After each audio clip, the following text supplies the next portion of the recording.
You're listening to Combat Radio with Ethan Dettenmeyer, right here on LA Talk Radio.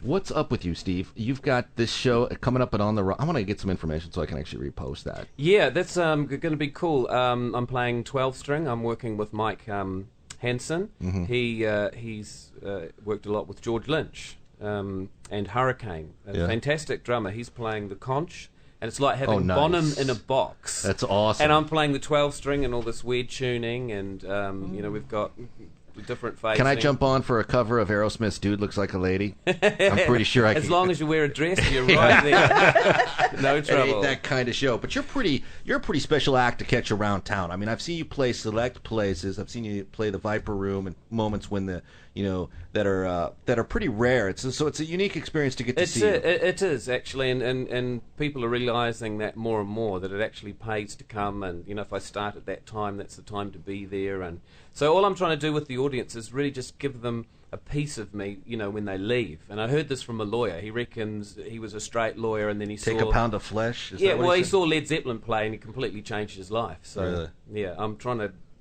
give that to the audience so that when they see the show, it's like an experience, and they leave the room feeling on a bit of a high.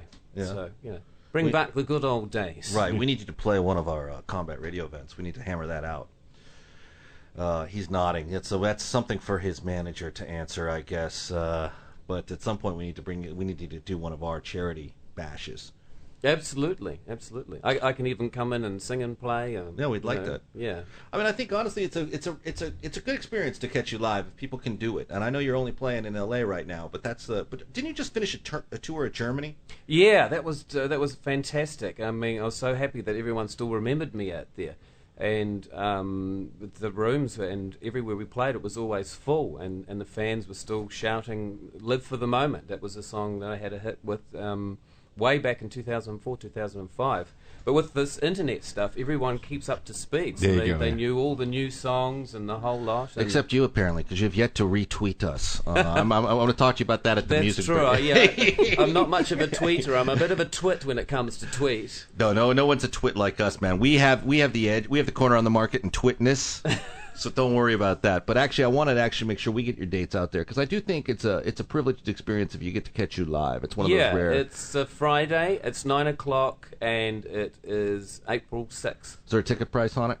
$8 with the flyer. Nice. Oh, do you have a stack of flyers I can? Yes.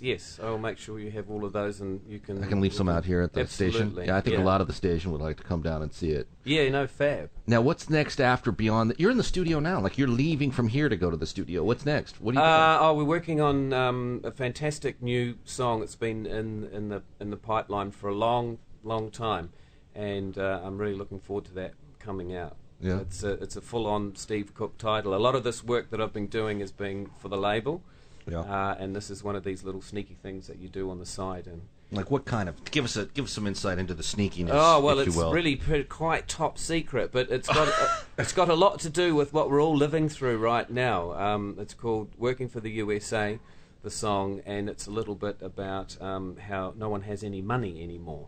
So it's one of those songs along the lines of. Where have all the flowers gone? The times are changing. The answer's blowing in the wind. It's that kind of a message. So it's timely, because we are. It's a critical. You can feel it. You can. Critical. It's just everywhere. Yeah. It's just the poverty and the stress, and no one has any money, and the 1% reigning over the other 99%. I mean, man, someone has to sing about it. I mean, America's answer to this. Don't get me started. It really can't be Justin Bieber goes country. I mean.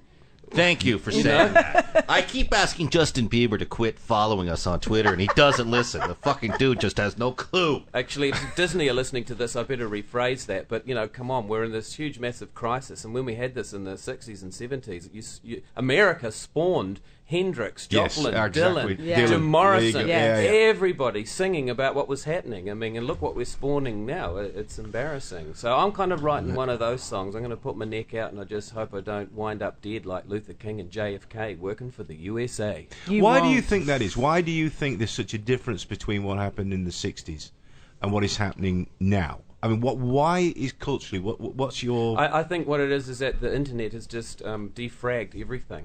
It's just split everything up. Like in the old days, it was like, oh look, man, I've got the latest Rolling Stones album, and you all had something in common. Right. You know, and like with the Beatles when they came out, you know, who's your favourite Beatle? It's Ringo. But now everything Ringo is your just favourite Beatle? so fragmented. No, John was mine. Yeah. Yes, I'm a big John fan. Okay. But no, you do have a point, because right now it's really kind of like faux talent. It's kind of a bunch of nonsense. It's recycled crap for the most part. I mean, there's some innovation out there, but not enough really to keep us inspired. And I see what you're saying. You know, it's the regurgitation of all the old, bless them. I mean, I love Crosby, Stills and Nash, and I appreciate seeing them up there in New York, you know, supporting Occupy Wall Street. But where's the young blood? You know, who is the new Hendrix? Who's the new... I think everybody's trying to be the old Hendrix, and nobody's trying to be the new Hendrix. You gotta like you be said, yourself. no one wants to be original now. That's frightening to be original now. It's the same in the film industry. Yeah. I mean, you can look at the films, even at the Oscars, and you see that we are flashing back to, you know, black and white films, with happy, smiley films about this kind of stuff. There's very few films dealing with the reality of where we are now. And a perfect example is that is Mark was a star in Transformers, and now they're making the GoBots film. No originality. Yeah, Terrible. there's no originality. I make just... absolutely no excuses for those films. The last one made $1 billion.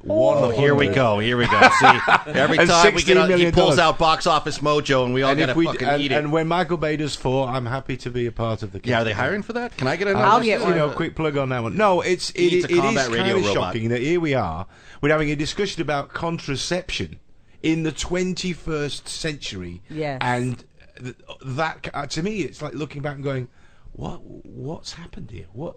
How did we get unplugged? I refuse to let this get political today. Don't. We're not being political. We don't believe political. We're just No, talking but it's about always attached to cultural- political sort of agenda. I don't. Well, we about need social- to have some good times, don't we? I mean, another song I'm writing is about good times. You know, good times are going to come, good times for everyone, because everyone is so goddamn depressed. What is it? Is this a Prozac nation, or has everyone got Yes. stocks and shares in Prozac? Or, True. Yes. you know, I mean, in the old days, if you're a bit down, you know, you put on your favourite AC/DC record, and you know, I still do that away now. you go. I did that on the way to the station. It was great. Yeah. It was fantastic.